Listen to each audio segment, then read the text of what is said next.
जीव हमारी जाति है, मानव धर्म हमारा। हिंदू मुस्लिम सिख ईसाई धर्म नहीं कोई न्यारा।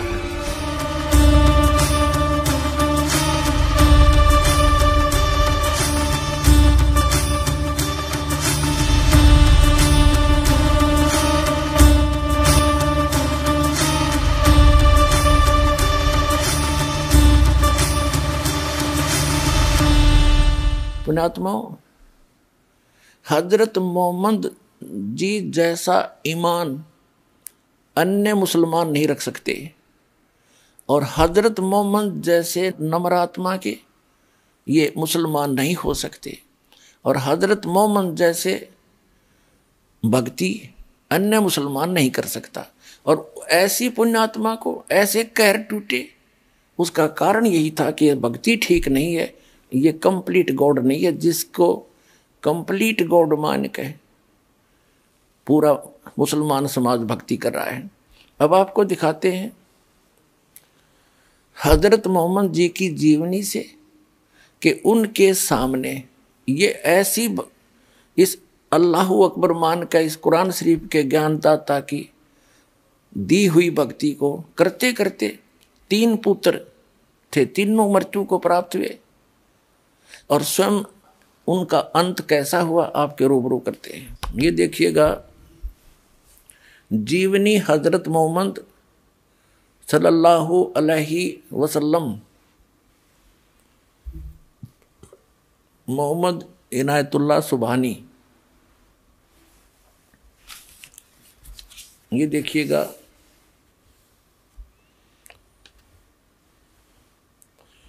इनायतुल्लाह सुबहानी, अनुवादक नसीम गाजी फलाही, मकरजी मकतबा, इस्लामी पब्लिशर्स, नई दिल्ली।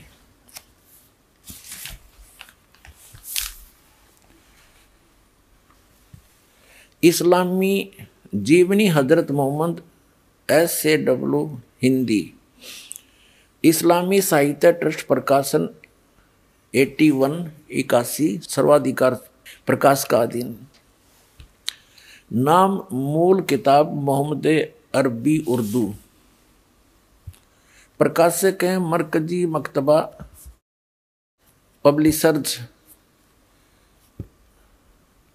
D307 दावत नगर, अब्बुल फजल इनकलेव, जामिया नगर, नई दिल्ली। दूरभाष इतने फैक्स नंबर इतने। और मुद्रक हैं HS ऑफसेट प्रिंटर्स दिल्ली, मुद्रक।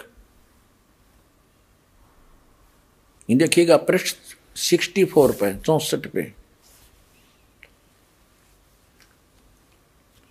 लेकिन ये मुबारक घड़ियां और खुशी के दिन जल्द ही खत्म हो गए। आप के सब बेटे एक एक करके अल्लाह को प्यारे हो गए।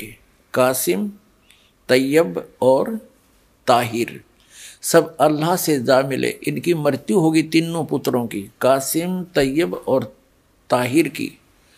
और जख्म पर जख्म लगते रहे, लेकिन आप सब्र करते रहे। बचपन में तो यतीमी का दुख उठाया।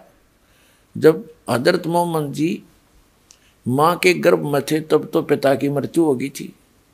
जब ये 5 वर्ष के हुए तो माता की मृत्यु होगी। 8 वर्ष के हुए तो दादाजी की मृत्यु होगी। एक यानी अनाथ की तरह जीवन व्यतीत किया। फिर 25 वर्ष की उम्र में एक 40 वर्षीय खदीजा नामक स्त्री, जो पहले 2 बार विधवा हो चुकी थी, उससे विवाह हुआ। उसके बाद उस खदीजा जी से इनको 3 पुत्र और 4 पुत्रियां प्राप्त हुई। तीनों पुत्र पिता के सामने मर गए। बता, या कोई भक्ति है? तो पुण्यात्माओं, दास का उद्देश्य है कि आपको सतर्क करके, और पहले जो हमसे गलतियां होगी जिनका कितना भयंकर दंड हम भोग चुके हैं, कम से कम अब सावधान हो जाओ। इस दास के पास वो भक्ति है। आप सत भक्ति करोगे तो ये दुख नहीं हो सकते। बाप से पहले बेटा नहीं मर सकता, ये गारंटीड बात समझ लेना। अगदी नियम में रहोगे ना तो भक्ति की जरूरत ही नहीं है। बचपन से यतीमी का दुख यानी अनाथपने का दुख उठाया।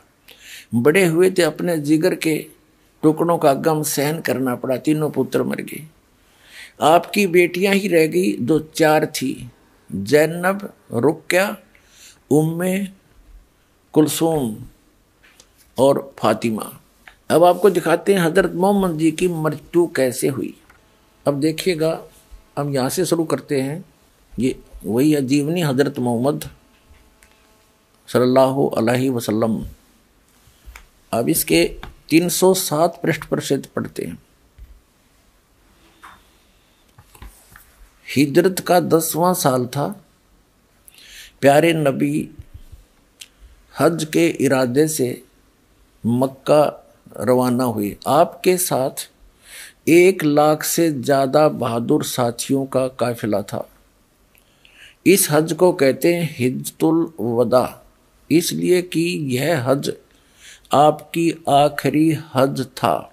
इसके बाद आपको मक्का, काबा और अरफात की जियारत का मौका न मिल सका।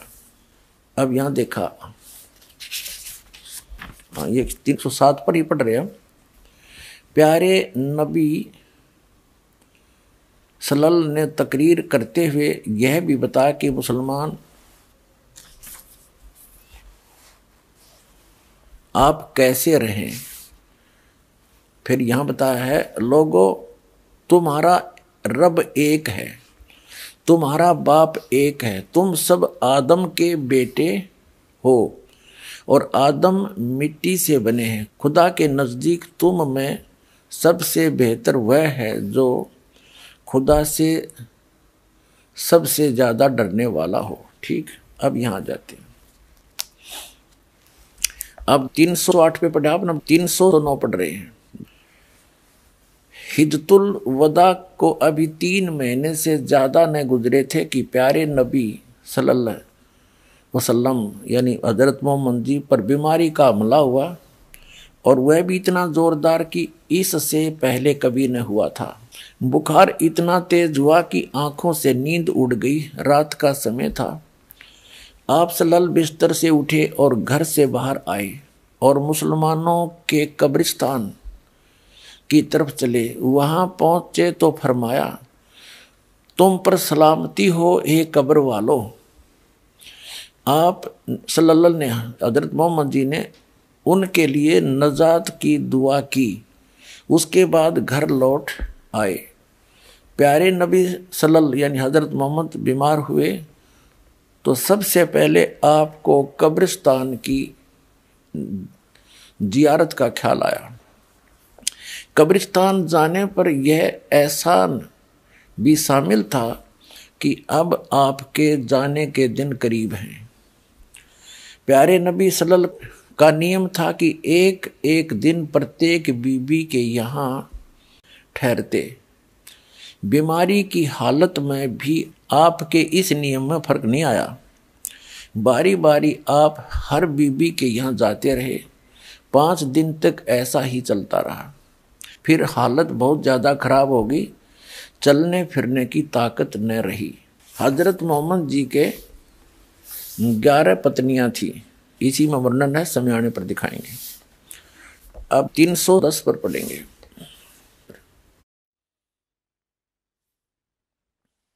कमजोरी बहुत ज़्यादा थी। बेसहारा चलना आप सल्लल्लाहु के लिए अब मुमकिन न था। हजरत अली रजिस्टर और हजरत अब्बास आपको सहारा देकर बड़ी परेशानियों से हजरत आयशा के यहाँ लाए। सिर दर्द की ज्यादती के कारण आपके सिर में रुमाल भी बांधा गया।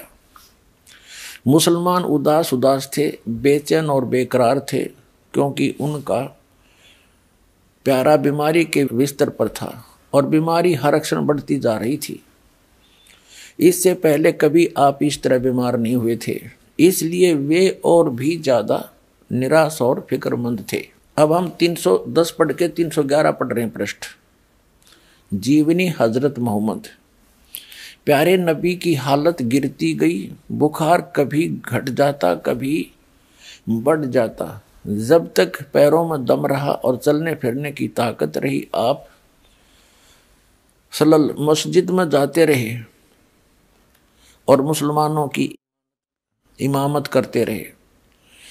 सबसे आखिरी नमाज जो आपने पढ़ाई वह मगरिब की नमाज थी। ईसा का वक्त हुआ और आप सल्लल्लाहु ने पूछा नमाज हो चुकी?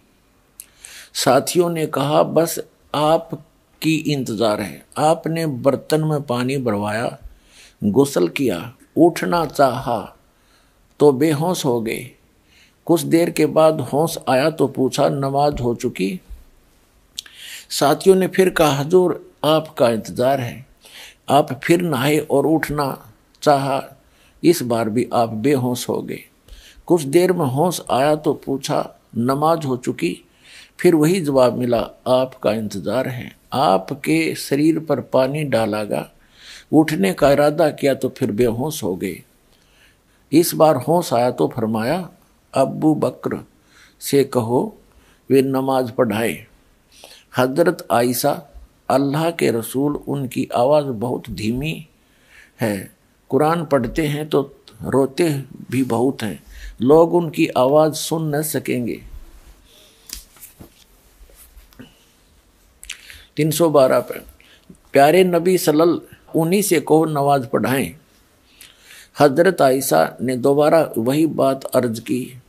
प्यारे नबी यानी हजरत मोहम्मद सल्लल्लाहु ने तकलीफ से बेचैन थे, गुस्से से आवाज़ काफ़ी बुलंद हो गई। फरमाया कहो अबू बकर से वही नमाज पढ़ाएंगे। हजरत अबू बकर ने आदेश का पालन किया और कई दिन नमाज पढ़ाते रहे। इंतकाल से 4 दिन पहले कुछ सुकन हुआ यानी कुछ राहत मिली। फिर आप सल्लल्लाहु हजरत मोहम्मद जी ने फरमाया मुसलमानों, ये तो उन्होंने हिदायत दी है। अब 313 पर देखिएगा। इंतकाल से 1 दिन पहले आपको फिर ख्याल आया तो पूछा कि वे असरफियाँ क्या हुई? हजरत आयशा ने कहा अल्लाह के रसूल वे घर में ही हैं। आप हजरत मोहम्मद ने वे असरफियाँ मंगवाई और हजरत आयशा ने हाजिर कर दी। उनको आपने हथेली पर रखा और फरमाया अगर मोहम्मद को मौत आ गई और उसके पास ही रखी रह गई तो वह अपने रब को क्या जवाब देगा? फिर आपने उनको कुछ गरीब मुसलमानों में बांट दिया। तकलीफ बहुत बढ़ गई, बुखार इतना तेज हुआ कि पूरा शरीर जलने लगा। चहती बेटी फातिमा रोज बाप की खिदमत में हाजिर होती। आप उन्हें देखकर स्नेह से खड़े हो जाते, उन्हें चूमते और अपने पास बिठा लेते। आज बला की बेचैनी थी, कमजोरी भी बहुत ज़्यादा थी। हजरत फातिमा आई तो आप उठकर प्यार न कर सके। वे पास आई, स्वयं उन्होंने आपको चूमा और पहलू में बैठ गई। बुखार इतना तेज था कि बार बार आप बेहोश हो जाते। पास ही एक बर्तन में ठंडा पानी था, आप उसमें हाथ डालते और चेहरे पर मलते। बेचैनी बहुत थी। ठीक उसी वक्त आपके होठ हिले और कानों ने ये शब्द सुने, यहूदियों और ईसाइयों पर अल्लाह की लानत हो कि वे अपने पैगंबरों की कब्र में सजदे करने लगे। कमजोरी हर अक्षण बढ़ती जा रही थी, मौत धीरे धीरे सरकती आ रही थी। आपने बर्तन में ठंडा पानी मांगा, तुरंत पानी पेश कर दिया गया। आप बार बार उसमें हाथ डालते और चेहरे पर मलते। चादर कभी मुंह पर डाल लेते, कभी हटा लेते। उस समय निरंतर आपके मुख से ये शब्द निकल रहे थे, हे अल्लाह, नजा यानी जान निकलने के समय की परेशानी को झेलना मेरे लिए आसान कर दे। प्यारे बाप की बेचैनी देखकर हजरत फातिमा बेचैन हो गई। वे खुद ब खुद पुकार उठी, हाय मेरे बाप की बेचैनी। आपने सुना तो फरमाया आज के बाद फिर तुम्हारा बाप बेचैन न होगा। अपराह्न का समय था, आफ्टरनून। सीने में सांस धड़क रही थी। इतने में आप सल्लल्लाहु के होठ हिले और कानों में यह आवाज आई। 315 पे नमाज गुलामों से अच्छा सलूक। फिर हाथ ऊपर उठे, आप सल्लल्लाहु अलैहि वसल्लम ने उंगली से इशारा किया और फरमाया अब और कोई नहीं, बस वही सबसे बड़ा साथी। यही कहते कहते हाथ लटक गए, आंखें छत से लग गई और पवित्र आत्मा रब से जा मिली। इंतकाल के समय यानी मृत्यु के समय आप सल्लल्लाहु यानी हजरत मोहम्मद जी की उम्र 63 साल की थी।